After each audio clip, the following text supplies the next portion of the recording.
इस वाले क्वेश्चन को सॉल्व करने की ऐसी टेक्निक बताऊंगा कि कमेंट करने नहीं भी बोलूँगा तो भी थैंक यू बोल के जाओगे। तो क्वेश्चन देख लेते हैं हमारा क्या है। ₹100 प्रति किग्रा वाले शुद्ध घी और ₹50 प्रति किग्रा वाले वनस्पति तेल को एक अनुपात में मिलाया जाता है, किसी रेशियो में मिला दिया गया है और 20% लाभ प्राप्त करने के लिए ₹96 प्रति किग्रा की दर से बेचा जाता है। तो घी और तेल को किस अनुपात में मिलाया गया है ये हमसे पूछा गया है। इसको फुल प्रोसेस से कर सकते हैं, लेकिन इसका जो शॉर्टकट है ना वो भी काफ़ी अच्छा है, ज़्यादा कॉम्प्लिकेटेड नहीं है, आपको समझ में आ जाएगा। लेकिन उससे पहले हम ये समझते हैं कि हमें 20% का क्या मिल रहा है, लाभ मिल रहा है। कितने रुपए में बेचने पे? तो ₹96 में बेचने पे हमें 20% का लाभ मिल रहा है। तो हम जैसे समझ रहे हैं कि 20% का लाभ मतलब कि 20 रुपये, 100 रुपये का सामान 120 रुपये में बिक रहा है, ऐसे कुछ समझ सकते हैं ना। तो 20% का लाभ मतलब कि समझ लेते हैं कि 120 रुपये में, तो 100 मतलब समझ लो कि 120%, 100% से 120%। तो किसी वस्तु की कीमत पे 120% हो जाती है जब वो ₹96 में बेची जाती है। हमें 100% पता करना है, यानी वो दाम पता करना है।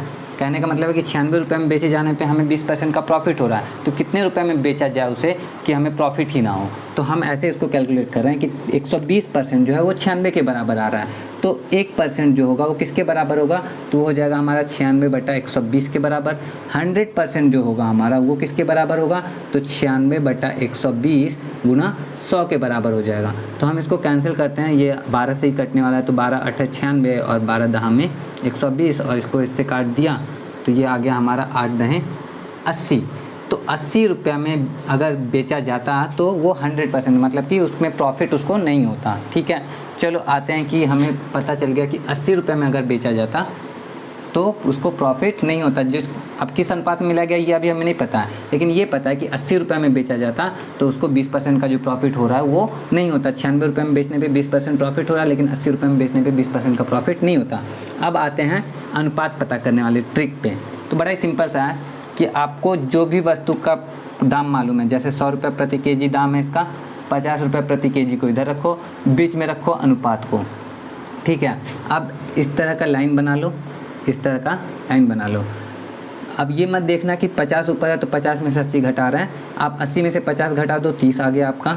100 में से 80 घटा दो, 20 आ गया आपका। इन दोनों का अनुपात निकाल लो, 30:20, जो कि 3:2 के बराबर होगा। तो यही आपका आंसर होगा कि यानी उन दोनों को जो है हम 3:2 के अनुपात में लेंगे और 3:2 जो है हमारा ऑप्शन सी में, तो ऑप्शन सी ही हमारा करेक्ट आंसर हो जाएगा। अब ये ट्रिक वर्क करती है नहीं करती है वो भी थोड़ा सा कंक्लूजन पे आ जाता है, क्योंकि सिर्फ ट्रिक यूज़ नहीं करना है, हमें समझना है कि वो काम कैसे कर रही है। ठीक है, तो इसको ऐसे समझ लो कि थोड़ा सा इरेज करता हूँ।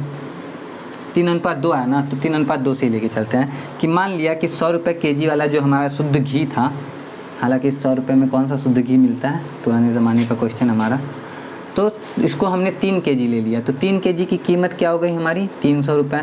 कोई दिक्कत वाली बात नहीं भाई। अब 50 रुपये केजी वाला जो घी था वो हमने 2 किलो ले लिया, तो 2 किलो की कीमत कितनी हो गई भाई? 100 रुपये। तो कुल मिला के हमें कितना केजी मिल गया? 5 केजी मिल गया। कितने रुपए में मिल गया? 400 रुपये में।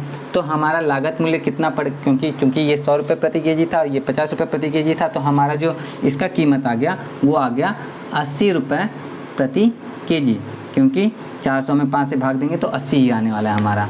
अब हमें बेचा कितने में जा रहा है? तो 96 रुपये प्रति केजी में बेचा जा रहा है। अब आप खुद ही जानो कि 80 रुपये में खरीद के 96 में बेच रहा है, मतलब 80 रुपये लागत लगा था हमारा, 96 में बेचा जा रहा है। तो प्रॉफिट कितने का हो रहा है? 16 रुपये का।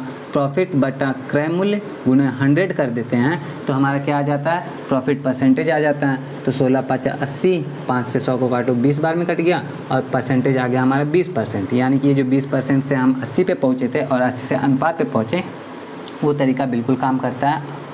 एक वेरीफाइड तरीका है, आप आराम से उसको यूज़ करो। अगले क्वेश्चन में आएगा तो अगले क्वेश्चन में फिर से बताऊंगा। ठीक है, तो उम्मीद करता हूँ कि आपको अच्छे से समझ में आया होगा। अगर समझ में आया, वीडियो अच्छा लगा तो वीडियो को लाइक ज़रूर कर देना, कमेंट करके बताना आप वीडियो को देख कहाँ से रहे हो और ये वीडियो आपके लिए कितनी हेल्पफुल रही भी है या नहीं रही है।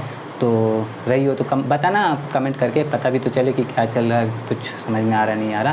बाकी आज की वीडियो के लिए इतना ही। मैं मिलता हूँ आपसे नेक्स्ट वीडियो में। Till then take care of yourself because nobody will do it for you. जय हिंद।